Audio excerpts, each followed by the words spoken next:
Hey everyone, have I here been a video on Dragon Ball Z Dokkan Battle. In this video, we're going to be going over the unit rankings for the dual Dokkan Festival exclusive worldwide campaign celebration banners. So with that, if you're new to my channel, like, subscribe, comment below, do all that good stuff. Let's go ahead and dive right in. So currently right now is the worldwide campaign celebration countdown, and these banners are only available to be summoned on with the worldwide campaign celebration tickets. However, when the worldwide campaign starts, you're going to be able to use the Memorial Dragon Stones to actually grab some of these units here or even summon on these banners. And I'm sure they're going to open these up also to regular Dragon Stones, which I would not recommend summoning on these banners. For the chances of you getting a particular unit, it's going to be very tough with all these featured units on these banners. So anyway, the way I'm going to rank these units here, a little bit different. I'm going to start with like must-have and non-EZAS. These are units that you really would like to have on your on your account. Really, like must-have is of course must-have, but you have non-EZAS and then EZAS. These are going to be very strong units that are going to be high utility, high value on a multitude of different teams and game modes. EZA is just kind of falling short of the top tier there, and then you have your non-EZAs. These are units that are going to have higher value, of course, when they EZA, but just currently not EZA'd right now. But these units are somewhat usable, or at least usable at this point in time when it comes to the game. Then you have somewhat usable EZAs. Then you have your non-EZA Dokkan Festival exclusive TURs that desperately needs the EZA to be more relevant. Then you have the 4 irrelevant, which are EZA units that basically, unless they're going to do like Zenkai EZA ×2, are just totally irrelevant, and then the trash is just trash, of course. So that's how I'm going to rank using the tier maker here. And let's start with the Goku banner first and foremost, and let me tell you what my thoughts are when it comes to the banner here. Now, actually both banners only have one must-have, so the overall value of these banners, again with using Memorial Dragon Stones or these tickets, are just going to be nice to have some of these units. And of course, the must-have unit is the Tech Ultimate Gohan. If you don't have Tech Ultimate Gohan, you're missing out. He is just so high utility on being able for you to complete so many different game modes and things of that nature. And we see the value of a stacking unit that has guard, and there you go. It's that's the reason why some of the Dokkan Festival exclusive LRs, like the 7-year anniversary units, are so well regarded because of that ability, right? So the non-EZAS tier are units that are very good and have high value currently right now in the game without being EZA'd, and that's going to be the Planetary Destruction leader in the Int Broly here. He's just very good, stacking abilities, good for red zone, stuff like that. This unit, of course, on GT teams and a nuking unit here is high in value, and you can use that tremendously on multitude of different game modes and multitude of different teams, the Super Saiyan GT Goku. And then here we rarely see this unit, but when you can run the Physical Angel Golden Frieza, he's amazing. So I put him in the S tier here just because really any team that you're going to be running with this unit here and you're going to pop him on, he's going to be amazing and very useful. So the EZA S tiers, these are really strong units. I think this is almost on its category of its own in the future EZA Gohan. These are just high strong units that have good defense. Of course, I could kind of put him on the A tier here as well, just because of his it's a chance to guard versus having guard, but when he's able to guard, he's very strong. So I just kept them up on S tier at this point in time on there. Now the A tier here, now I could have easily put Super Saiyan 4 Gogeta on top here, but I think his utility is a little bit less valuable than some of these other ones over here. These 3 could have moved to A tier, but I think these 3 they're like the top tier of the A tier here, and then the remaining is really on the bottom.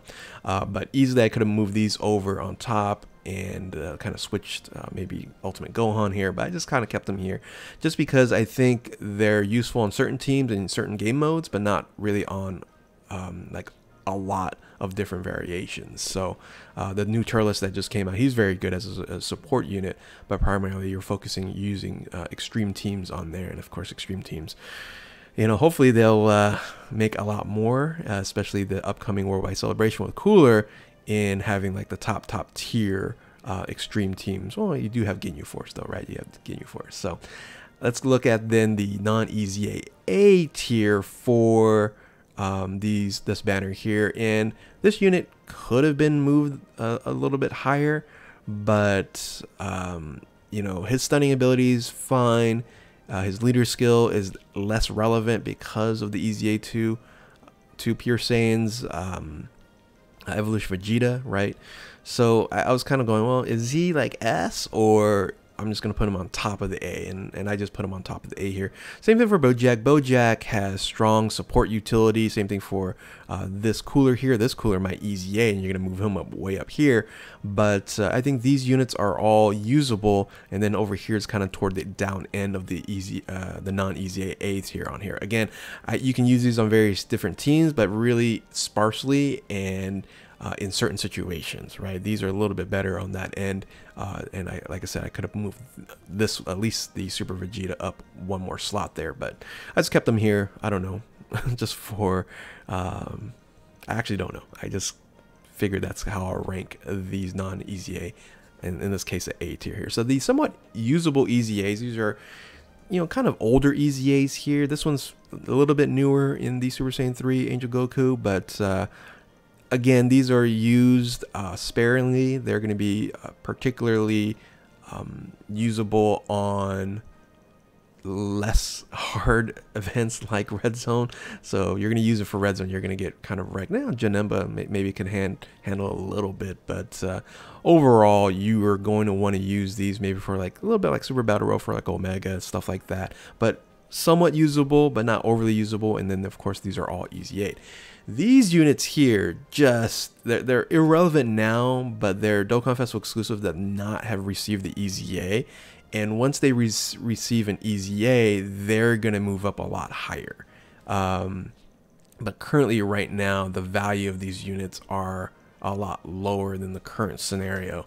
And once they do get their EZA, they will increase in value. So there is some level of value of getting some of these units, because I think some of these will be very, very strong once they get their EZA here. Now, the irrelevant units here and trash, they already have their EZA. They're not going to get any stronger, unfortunately, and these units, you just never run on teams. You just don't, because they're better options, and again, they're all EZA already, of course. Like these Brolys down here, just awful. So anyway, this is my tier list for the Goku banner. Let's go ahead and move on to the Vegeta banner. So the Vegeta banner, again, you only have one must-have on both, right? You have the Ultimate Gohan, and then now you have EZA Evolution Vegeta. He's tremendous as a top-tier Pure Saiyans leader, and Pure Saiyans being one of the best categories you can run, and a lot of variations. You have to have this unit if you want to build that team as a 170% best Pure Saiyans leader on here. Then you only have two non-EZA S tiers on here. I think these two are the best of the bunch when it comes to this banner. So already, like, the value of the Goku banner is going to be a little bit better than the value of the Vegeta banner here. The EZA S tiers here, of course, you have UI Goku. This Omega is very, very strong. Like I said, I could have moved the Gogeta above a little bit higher, because I have Omega here on the S tier. And then these two older units on here, they're just very good because of their ability when it comes to defense, right? You know, if you get supered here, you're dead, but his ability to have damage mitigation, and then his ability to really reduce damage mitigation for normal attacks are really, really high value and high usefulness, especially like on Red Zone and things of that nature. The A tiers here, I didn't know where to put these two, because, you know, I main on global, and I really haven't tested these two units out here, so these might be on the S tier here. But from what I can tell from other individuals, they're good, but they're not just like amazing. So I actually kept these two here down on the A tier here. He's actually very, very good utility, the Goku here with his damage mitigation, but overall I just put him on the A tier here, along with the Super Saiyan 4 Goku, like I did on the Super Saiyan Vegeta over here, Super Saiyan 4 Vegeta, just because that, of course, you have the LR, Super Saiyan 4 Goku and Vegeta's on here, and really you're going to be using this unit if you don't have those LRs, so they're a very, very good substitute you got to hit. And then this, of course, is your Super Battle Road, like, king of Super Battle Road. Anytime you can use this unit in Super Battle Road, he's going to be very, very useful. But on other like long events and things of that nature, because his damage mitigation is only for 10 turns, it's not as valuable as and not strong as maybe putting him on S tier. But for like Super Battle Road, really, really, really good. So the non-easy A tiers here, those are kind of what my rankings are. Some of these you can use on various different teams and can have some utility on here. And I've at least seen them or use them on certain teams, like Videl. Like, she's on like no teams, so that's really ever usable at this point in time. So I can even move her down below here, but I just kind of kept her here just because she does have some, you know, unique abilities that you can run on, you know, the limited teams that she's on. So somewhat usable easy A's here. Of course, Janemba, you know, Janemba is always fairly usable in multitude of different things here. Of course, you got these two support units, and then the cooler, he's still fairly good. It's just that he's just not top tier, I don't think, like A tier here. He's definitely somewhat usable, but does have some limitations on there. But I think when he's on maybe the cooler team that's going to be in this worldwide celebration, he can get really, really buffed up. So we'll see. We'll see what happens with the Easy A cooler here. Now, the Easy A's, please, again, all these units just fairly irrelevant unless they get their Easy A's, especially like down here below. Come on. Like Super Saiyan 3 Bardock. You know, that's a team that I've talked about, is Super Saiyan 3 team, but boy, this is the 170% leader, and it's been there for a while. We already know about Goku Black here, just definitely needs an Easy A ASAP. And then here's your irrelevant and trash units right here. Easy A units that you really aren't using anymore. I guess like Merge Zamasu you can maybe use somewhere, but right now just not very overall useful at this point in time. So if you look at both banners here, they're very similar. When I have the rankings, you might have a little bit more top tier than you do have here on this. So I think the Goku banner in of itself is slightly more valuable than the Vegeta banner, but really not so much. They're pretty close. They distributed it pretty nicely, but it really depends on which must-have unit that you need to have. If you don't have Evolution Vegeta, you should probably maybe summon on this banner here. If you don't have the Ultimate Gohan, again, you might be summoning on the Goku. But this one, I think, just has more top-tier Easy A's than you have on this one here. So anyway, so with that, that is my list and rankings for these units here. Tell me if you agree or disagree. I'm sure that I missed or had a couple units that you guys don't agree with, but I feel like it's a fair list that I ended up doing here. But again, if you're new to my channel, like, subscribe, comment below, do all that good stuff. Thank you all for watching. Keep on Dokkaning, and we will catch you next time. Later.